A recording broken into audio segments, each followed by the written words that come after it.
Hello everybody, it's Lucas Macintosh here and I'm back with a brand new retro let's play. And today, and over the course of several videos, I'm going to be playing through Tomb Raider 2 for the PC. If you're new here to my YouTube channel and are enjoying my content, then hit that subscribe button because I do a wide variety of content each and every single week, from retro gaming to topics and discussions of interest. I picked up the Tomb Raider collection last Christmas when I was ill. I thought I'd buy something to cheer myself up, and all the games have been sitting on my shelf, and I thought now I'm branching my channel out a little bit, it'll be a great opportunity to get them done. I am using the PC's inbuilt capture software to do the gameplay, and I'm doing the commentary after because the capture software that the PC has is really great, but for some reason I can't seem to get it to match the quality with my voice, so I don't want my voice to come across as tinny. Also, you may have noticed at the beginning looks kind of garbled and messed up. That's nothing to do with me or my PC, it's just a lot of modern PCs struggle to run older games because of the specifications. It's just kind of a trade-off really, but it runs the game absolutely fine, so you know, there's not really a lot I can do about the quality of the FMVs. It's a small price to pay for playing such an amazing game. I have noticed some differences between this and the PlayStation version in that it does seem to be a bit more challenging. The AI is a little bit higher.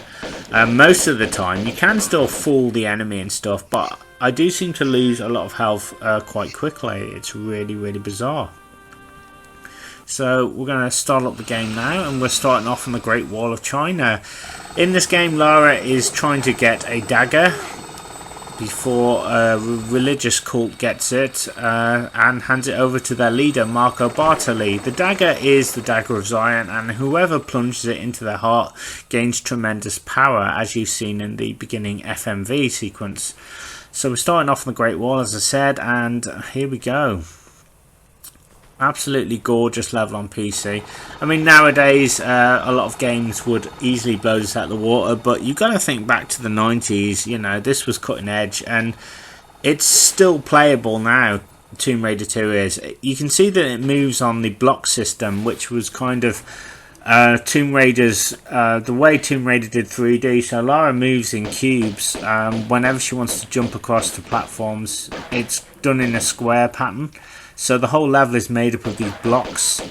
It's kind of how it's done, you know. So in order to jump across, you have to kind of time your jumps. You know, it's not like Mario where you can kind of jump anywhere. Here, you really have to watch her jump and steady it a little bit, but that's not too bad, you know, because you kind of get into it. So it almost set a standard. You know, its limitations were the standard, you know, and it really works with the game. And who doesn't love Lara Croft? I'm such a huge Tomb Raider fan, which is why I really need to get more of the games played. I think in my life I've only ever played the first, second and third, a bit of the fourth. I played Chronicles a bit, and then for whatever reason I just sort of dropped out of the series. I think because I found the fourth one a bit too much. I'd pre-ordered it from Electronics Boutique back in the day. I got it home, and it's just like so time consuming. I didn't really have the time to dedicate to it because it's really puzzly, and it's like one massive, huge sort of expansive set of levels.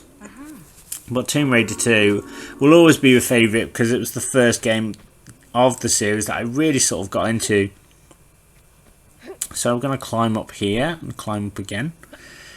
There are more enemies as well, I've noticed in this game, if I haven't mentioned that already. In this next area we're going to go to, there's like 3 eagles instead of 2. I believe in the PlayStation version there's 2. There may even be 1, but I did sort of notice that there was more than there should be. The level layouts are exactly identical, so you know, all the tricks on PlayStation will work on here. And all the secrets are here too. There are 3 statues on each level. If you find them all, you will net great rewards, from medipacks to extra guns and health and stuff. I'm not going to be able to find them all, unfortunately. I'm not that good. I will do my best, but I'm kind of just trying to get through the game. There we go, we've opened that door. I will show you what I mean. I'm sure a lot of PC owners will already kind of know, having played the game, but this is kind of like my first time playing this on a PC. I never had a PC growing up. I just bought one a few years ago and haven't really used that either, so it's time to put a change time to change that really and get some more PC games done on my channel. I do own a few. I've got like the Command & Conquer series. For some reason I own Command & Conquer 3 and I don't know why. I think I might have picked it up from the CEX shop, which I do go to regularly to buy all kinds of retro games. Right, we need to go down here because there's a key we need to pick up for the door. The enemy AI as well, particularly the animals, can either be really fierce or they just can't be bothered. You will see a bit of that on this level. Here, as I climb up, I think the tiger gets really aggressive. It's like it really wants me compared to later on when you see two tigers and they just can't be arsed really. It's just like, yeah, we don't care. We've already eaten, we're not hungry. But it's such a blast though, pun intended, killing all the enemies and stuff. And in this game, you kind of hitting the ground running as well, because unlike the last game, which had a logical kind of progression, each level got harder each time, this one's kind of like, it's more kind of open-ended. There's lots of levels outside, and you will be navigating your way around some large levels as well. So I think one of the worst levels for me on this game is the Opera House. I think that's way too long. It's a cool level, very atmospheric, but my god is it difficult. I do struggle with that quite a lot, so I'm not looking forward to that, but I will do my best to get through it. You know, hopefully have some fun and maybe even save some medipacks as well, who knows. I tend to go through a lot on the PC version. But again, what I love about Tomb Raider 2 is you can save anywhere at any time, which is perfect because I can only play Tomb Raider 2 for like a couple of hours before I need to take a break. For me, it's very mentally exhausting because of the puzzle element. You know, as a kid, I'd be running around levels, not really knowing what I was doing or what I'd have to get. I mean, you can work it out. It's not super cryptic, but for some stages, particularly some areas I need to get to, you have to do very precise jumps, and if you don't know where you're going, then you're stuffed really. So I will probably die quite a few times, but one thing I love is the loading. You can just, like, because it's PC, you can just instantly get back to your last save point, so there's always that, which is really, really good. Okay, let's put the key in the lock. Let's do this, come on. Open sesame. There we go. Now this bit, you want to save your game because it's quite a difficult sequence. In the first level, I'm trying to get all three statues. I know where all three are. The third one, though, is located in a secret kind of chasm. But trying to get the second statue is a pain because you have to be so precise. And this is where I'm not putting the game down because it does work, the game style. But in order to get it, you have to be exactly on an item to pick it up. That's just how the game is. You can't be like several inches away from it. If you're not right on it, then she's not going to pick it up. And unfortunately, there's some nasty traps as well with some items that you need to grab before the trap gets you, essentially. Okay, so you want to slide down here. Now, here's something I didn't know when I was a kid. Basically, you can avoid these discs by just climbing up here. You've got these metallic sharp discs coming out the wall at various points, but if you climb and shimmy up here, you'll be fine, and you can just drop down and carry on. And this is where the trap part of the game comes in. You've really got to hit the ground running with Tomb Raider 2. It assumes that you've played the first one and that you kind of know what to expect. So naturally it's going to step up the challenge a little bit more. So we'll just shimmy to the right here and then we'll drop down. You need to be careful here because the metal blades can hit you. And as I said, on PC, maybe it's just me or maybe it's because I've not played the game in a long time, but if you make a mistake, you will get punished for it quite a lot on this game. So we'll save it here. So this is where it gets tricky. So you have to dodge a succession of traps here. So I jump over the spikes, and this is what I'm talking about. This is a good example of why you have to be precise. If you're not on the item, as you can see, I'm not on it, so I can't pick it up. So I have to be right on it, and because I've wasted time, Look at that. That's kind of one annoyance about the game. But it's not a gameplay flaw, I think. It's just a product of its time. It's just something that you've got to just accept that it was just the way it was. And it does work. As frustrating as it is a really good gameplay mechanic because it forces you to get the timing. So yeah, I mess up again. I'm just not far enough. So basically it's like, okay, you messed up. You've got to get the timing right so you can go back and kind of, you know, get better at it. Which is what I think it was designed to do and why it works so well. So yeah, 58 saves was from previous practice attempts on this game. So I practiced the first 3 levels just to get myself back into the swing of it. Had some fun though. It's just as good as I remember it, just as tense as I remember it as well. Right, let's see if I can get this right now. So there you go, see that? See how I'm precisely on the item now? And you have to get up here. I've never been able to do this in my life without getting nicked by those spikes. This next bit, you need to be right on the green jade dragon, otherwise you won't pick it up. Somehow I make it. And then you got to avoid more walls of spikes. You go down the slope, drop down, and go down here, and boom. We're almost at the end of the level now, but there are a few things we need to do. For example, we need to pick up this medipack here. And you want to save your game here, trust me. If you're going for the last secret, save your game, because you just never know what's going to happen. You've got these bloody rolling discs. See that? I've taken damage there. Not good. And you got bloody spiders as well. There are more spiders on this game than there are in the PlayStation version, I found. I swear, because like there's some that even come from behind earlier on in the level. So, mind you, it's the PC version, so obviously it's going to be a little bit tougher, you know. Kind of expect that. Alright, now I need to drop down to try and get the secret. See, the first 3 dragons I've got no problem in finding. It's just the rest of them I don't have a freaking clue. And I sort of lose interest because I'm kind of trying to get the levels done. So the statues are kind of an afterthought. Oh god, and I just fell. Oh, booker. There you go. Never mind, you can just load up the save slot again. And look at that, we're right back here again at the discs.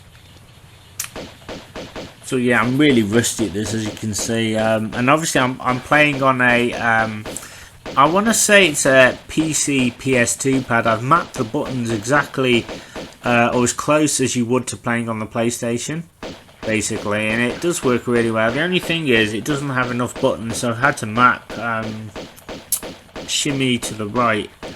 Oh, what is it? The right sidestep. The right sidestep. With a flare, with using a flare, and I can't do anything about it. I can't separate the flare for whatever reason. So these are the best I can get the controls for the game, because I can't play with a keyboard. Obviously, I never had a PC, so you know, and I'm more of a control pad sort of person. It's just how I feel comfortable. So I just got some cheap pads off of eBay and mapped the controls, and it works really well. So it'll work for the majority of Tomb Raider games. Right, so you can see now we found this hidden little ladder. I need to shimmy to the right, and I need to drop down into a new area, because we're going to find the 3rd secret now, as well as a couple of hidden baddies. This bit's really annoying because I'm trying to get to the right of the ladder, but for whatever reason she wouldn't do it from where I was. Whether it's because it's the PC, I don't know. And there were moments when the game slowed down, if you can believe that. But again, it's not that it can't handle the game, it's just it's not used to the game's specifications. It can't cope with like the basic game sort of mechanics. I'm going to save it here just in case I die. You just never know. So you want to get into the habit of saving it whenever you can, basically, because you can get shut down so easily. You want to jump about there. And you want to just keep going all the way to the end. You see a T.Rex there. There's actually 2 of them on this little chasm. So we'll go into here. And it's really dark, I know. I'm going to light a flare shortly. And there we go. So get your pistols out and just start blasting, really. And save it again. See that? I'm gonna do that as often as I can, basically, once I've made a bit of progress on each level. So I'm gonna shoot the T-Rexes.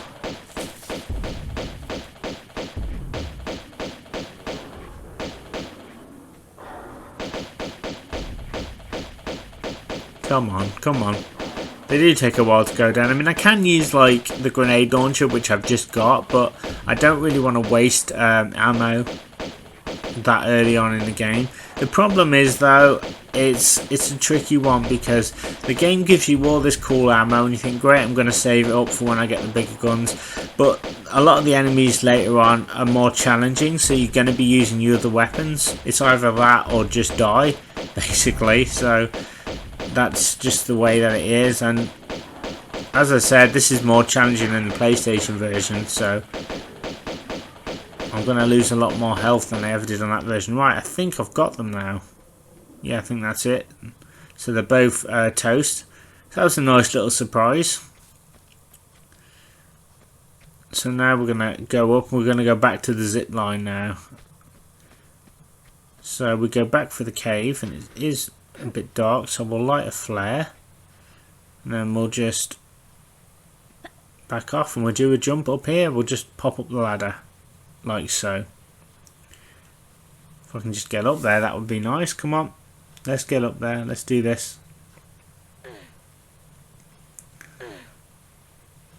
I mean, Tomb Raider is just one of the most influential games of all time. When it came out, it just blew everyone away.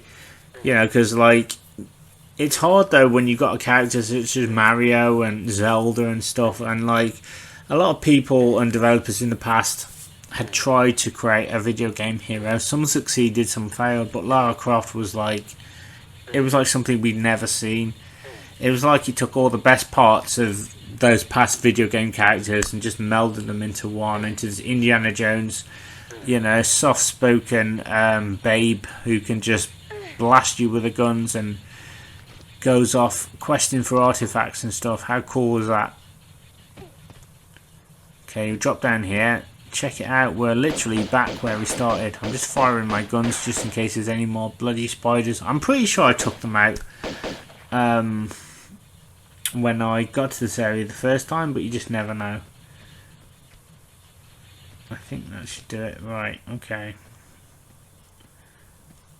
Let us use the zip line now, and this will take us down to the end of the level. And I will show you an example of sort of the AI just not being bothered now. Look at this. There's Tiger here, and he just can't be fussed. I've just shot him. You know, normally he'd be rushing and lunging for me. He's just not bothered. I think the second one gets a little bit aggressive, but that's about it. You can easily take him out. And we'll head for the door. And there's a cutscene coming up.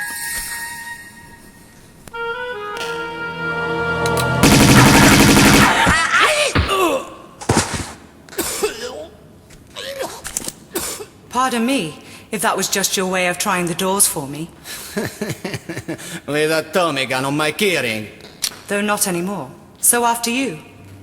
Somehow, you don't behave like you got the monk's blood. I understand that somehow is in my favor. So indulge me about the dagger. I'd be indebted with your life. These doors are waiting for the right one. The right time to arrive. And then the dagger's blade will honor the hearts of those who believe. So unless you pledge your loyalty as well. And which one is that? To the sins and fortunes of Marco Bartoli.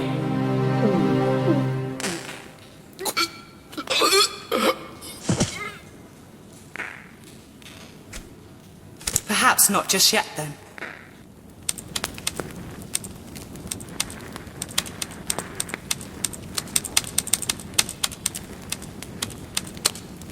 Aha, Gianni Bartelli, Via Caravelli, Venice.